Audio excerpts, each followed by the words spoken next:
This is music, and this is the biggest CD Japan haul ever for me so far.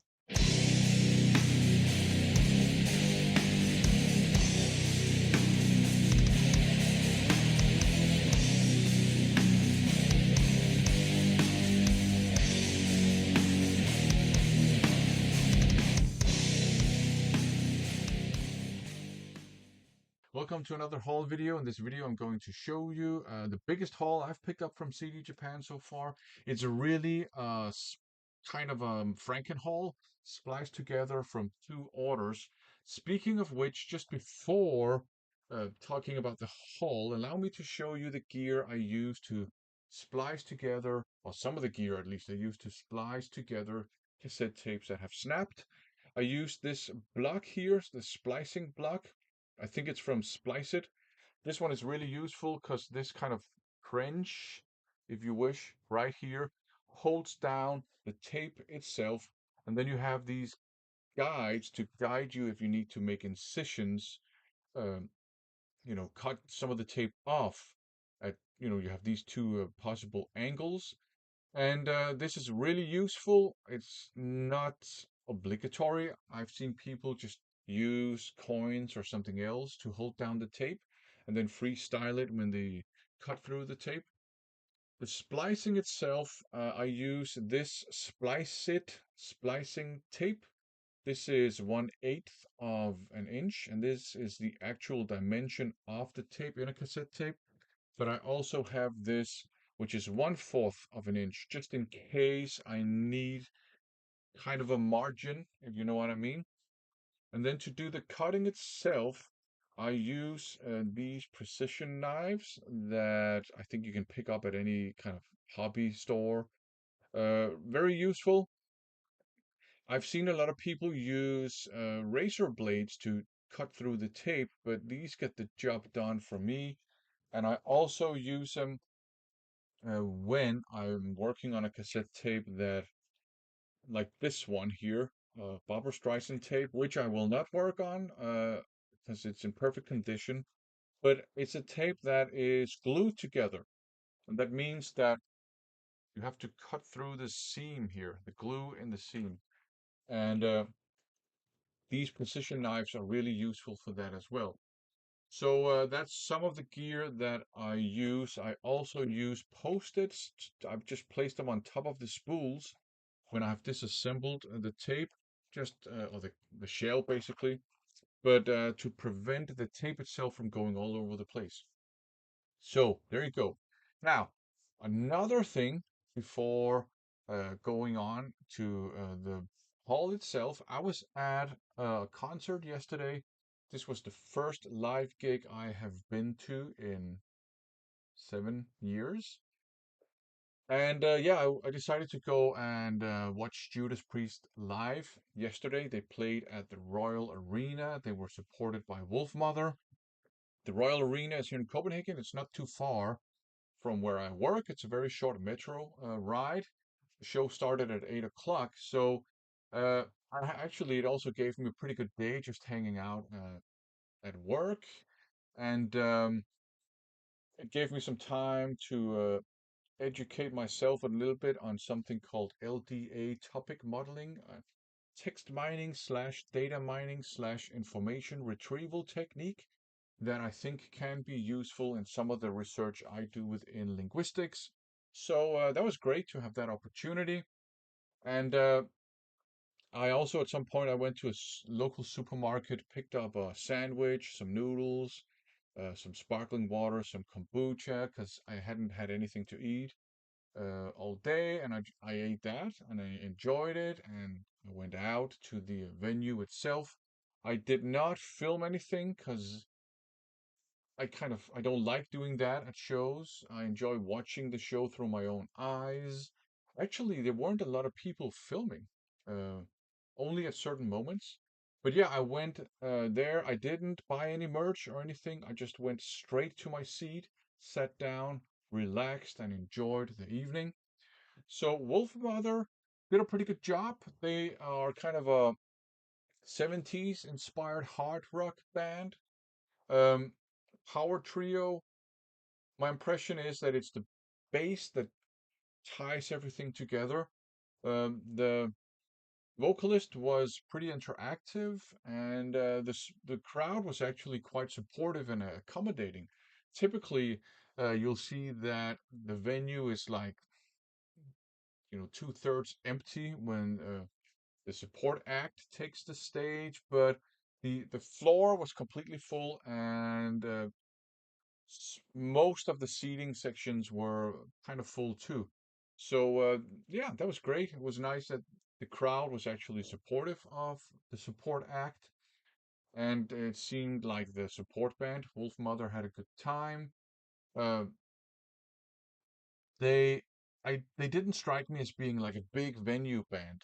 Now the Royal Arena, it sounds like a massive venue, but it's by Danish standards, it is kind of big, but in the greater scheme of things, it's kind of a mid-sized venue.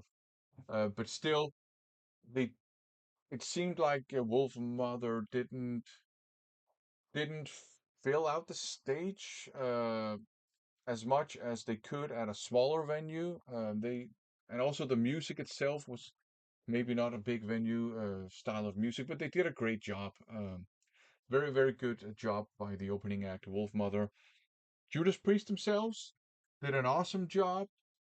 I've heard people say that Rob Halford can't sing anymore. He sounded fantastic. He could hit the high notes. He showed that he still has his full range. He also did some kind of baritone singing. So he sounded fantastic. He went off stage quite a lot between songs and also in the instrumental sections of songs. And part of that is strategy. I know a lot of singers, they are like, I'm going to go off stage when you have solos and stuff because there's no use in me standing around on stage doing nothing. He also had a lot of wardrobe changes, and I also think he um, went out to get a lot of oxygen between songs. I mean, he's not a young man anymore, right? But he sounded fantastic. He had a great stage presence. So did the other members of the band. Um, the two guitarists were great, and Richie Faulkner interacted a lot with the audience too, which I think is awesome. Um, and the drums were great, and the bass was solid. So I think it was a great show, and they played a good mix of classics and new songs. They played Panic Attack, uh, Crown of Thorns, Invincible Shield, and they're great live songs. Especially Panic Attack. I really like that song. I like the bridge with the odd time signature that reminds me a tad of Tom Sawyer by Rush. Um, they played lots of classics too. Turbo Lava, which I think is a great live song. Painkiller, of course. You got Another Thing Coming. In the Victim of Changes, they played that one too, and did a great job with that. In the encore, they played Electric Eye. They played Living After Midnight. Rob Halford coming on stage on the motorcycle with his leather cap and a whip in his mouth. Uh, Great job there as well. It was a great show by Judas Priest. Actually, it's a fantastic show they put on. I enjoyed it. Good stuff. If you are going to a Judas Priest concert on their current tour, I think you have something to look forward to. And if you're on the fence, I think you can safely pick up a ticket and go and enjoy the show. I had a blast. So there you go. Like I said, I didn't videotape anything because, yeah, that's not what I do at concerts. I don't think in content all the time. Uh, and I think I also mentioned that actually there weren't that many people filming all the time. When they played the drum intro for Painkiller, a lot of mobile phones went up and people filmed it. And it is a great drum intro as well. But yeah, great show. I enjoyed it. Now let's move to the hall finally. So it's a Franken hall, kind of combined from two separate orders. And what happened was a bit earlier in the spring, they had a spring summer sale with reduced prices on CDs if you used a discount code. So I thought, you know what, I'll do that. There's some things I want to pick up, and I'll take advantage of that. And there was a pre-order item as well I wanted to pick up. And then a couple of weeks later, they had discount on vinyl. Like I think it was up to, or if not more, 50% off on certain vinyl. So I figured, you know what, this is my chance to pick up some stuff on vinyl, Japanese pressings that I just don't normally see, and I don't normally get to even have the chance to pick up. So let's start with the vinyl. So up first, maybe an odd man out. I've already talked about metal and all that stuff, but there's this one here, Niagara Triangle, Volume 2. It's a reissue, and this is it's kind of city popish, and city pop is just, to me at least, just nice music to listen to in the summertime. There's a lot of like 80s nostalgia associated with city pop as well. So I look forward to spinning that now. Some Ningen Isu on vinyl. This one with the creepy cover artwork, but it's a great album. I do have it on CD. And this is one of the things I did not expect to ever get the chance to pick up Ningen Isu on vinyl. So I had to, jump at the bit. And this is another one that I picked up because of the discount. Baby Metal returns the other one.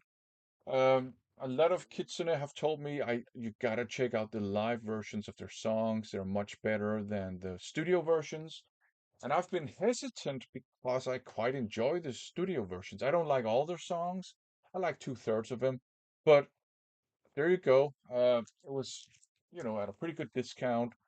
And they have some of my favorite Babymetal songs on this one. Metal Kingdom, I think, is a great song. Mikitsune is my favorite Babymetal song. Light and Darkness is great. Headbanger is a fun song. You have Ichime Dame Zetai, uh, which is also, I think, an excellent song. You have The Rotor Resistance, another one of my favorites. You got Papaya, that's a fun song. Give Me Chocolate is a fun song too. Doki Doki Morning, a bit of, in my opinion, of a silly song, but it's good fun. Um, there's Distortion. I don't care that much for that song, but maybe the live version is better. Papaya, fun song. So yeah, I decided to pick that one up. Probably enraging all the true metalheads out there. I don't care about that. Here you have Psycho Pass by Link to Sigure. They are more of an alternative rock band. They're a power trio, like noise rock. There's a little bit of a progressive element too. Very interesting vocals. I think this was 40 or 50% off, so I thought I'm picking that one up because I like their stuff. More Ningen Isu. This one here, I do not know. I don't have it on CD. I have never heard it. Uh, it looks fun. Or yeah. There's always like kind of like a fun, but also kind of creepy and weirdly psychedelic edge to a lot of their artwork. So I look forward to spinning this one. Looks like the guitarist is dressed as maybe a geisha, Maiko maybe, I don't know. So that's gonna be fun. Yeah. And finally, vinyl wise, this one here, which I do know, have it on CD, and I think it's a great album too. So yeah, some cool vinyl, and I got them at a very good price. Uh, the price reductions made it so that even with import taxation and shipping fees, things were still much, much, much cheaper than they would have been. So that's great. Now let's turn to the CDs. So up first, um, something that is kind of hard to get a hold of in outside of Japan, Lipstick. This is in the stream. This is just a single. But it's a traditional heavy metal band. They're all females. They've had a bit of a revolving door situation when it comes to the vocals, but Mayu from Nemophila used to be one of the singers in here. She just called herself Cindy. She's not on this one though. This is one of the, I think this is the current singer. So I look forward to giving this a listen. I also picked this one up, another live album, Far East Shock, also by Lipstick. So it's gonna be good fun. I don't think Mayu slash Cindy, I don't think she's on this one either. Doesn't matter. I just want to check them out. So there you go. Now this one here is interesting. This is Isilia, and it's called Moonbow Genesis. Now this is interesting, and this is probably also something that will enrage a lot of true metalheads because she, I think, originally was from kind of like a dark idol group, so kind of dark electronic. And then they put together this project, which is a mix of kind of, I would say, gothic metal with a little bit of that kind of dark idol stuff and some kind of epic metal as well going on. But what interested me about this was that I've heard one song. I heard it, I think, on the Raku Sukuho radio show. Check that out. Uh, and there were some kind of black metal elements that I could detect. So I figured, you know what? At a reduced price, pick it up, check it out. Doesn't hurt. So there you go. I haven't heard any of the, I don't remember the name of the kind of idol, dark idol group she was part of. I haven't heard any of that. But yeah, I look forward to checking that out.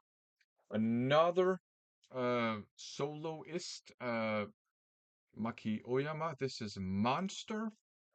I think I don't know if it counts as a mini album or a full album, but she maybe was, I don't know the status now of that band, but she did a lot of stand-in work on vocals for Aldius live after Rin unfortunately had to quit, and she's a very good singer, and I have two other releases by her, so I decided to pick this one up, just to see what it's all about. And there's also this one here, Unstoppable EP, mini album maybe.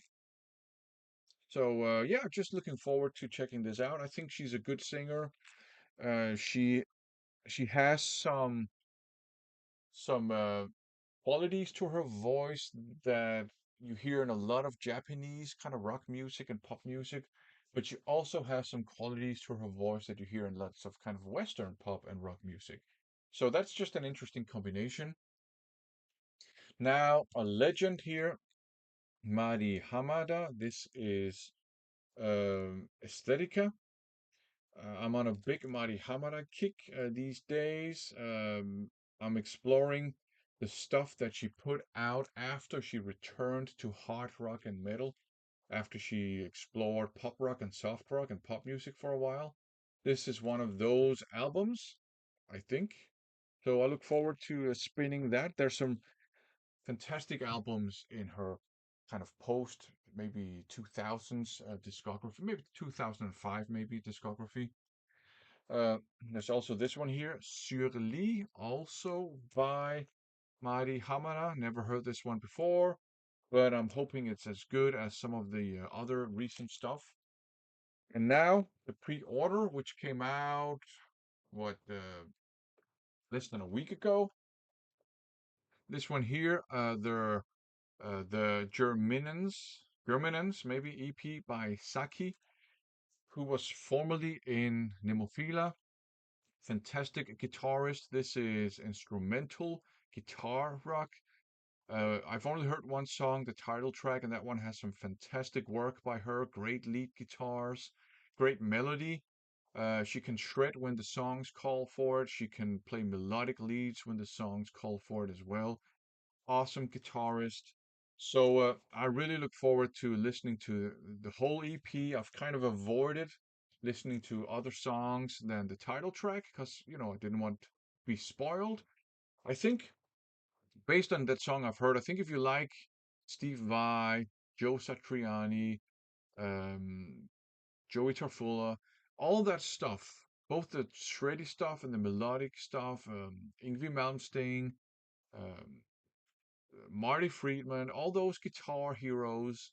Here's a guitar heroine for you to check out. I think you might enjoy it. I'm pretty sure I will enjoy it. So there you go, Saki, fantastic guitarist, no longer in Nemophila. She's pursuing her own solo career, and there you go. Now, kind of relevant. Seikima 2, Bloodiest, more recent release. This happens to actually be Saki's favorite band, so I think that's very cool. And I really like them too. As you can see, they have more of a theatrical approach, kind of a little bit akin to Kiss, but, and I've said that before, probably enraging the Kiss army. I think Seikima 2, I think they're a better band. That's just my opinion. So there you go. And up last, I think this is also instrumental music, but I can't remember. I just remember it's really good. This is Rebellion by Soli. Uh, Kind of guitar and violin based. I think instrumental music, kind of progressive. I think it's safe to say. I've heard one song. I also heard that, I think, on the Rokusokuho radio show. So if you like Japanese rock, do check out that radio show. It's online. Great stuff. But yeah, I picked this one up. I look forward to spinning that too. So there you go. A bit of a long video. Showed you my or some of my tape repair gear. Um, Talked a bit about the Judas Priest show, which was awesome. And then I got to finally show you the biggest haul I've picked up from CD Japan ever. I have some more things actually on the way from CD Japan, some pre-orders. So, and those things are pretty cool. So I look forward for them to arrive at some point, a couple of months from now. But there you go. Thanks for watching.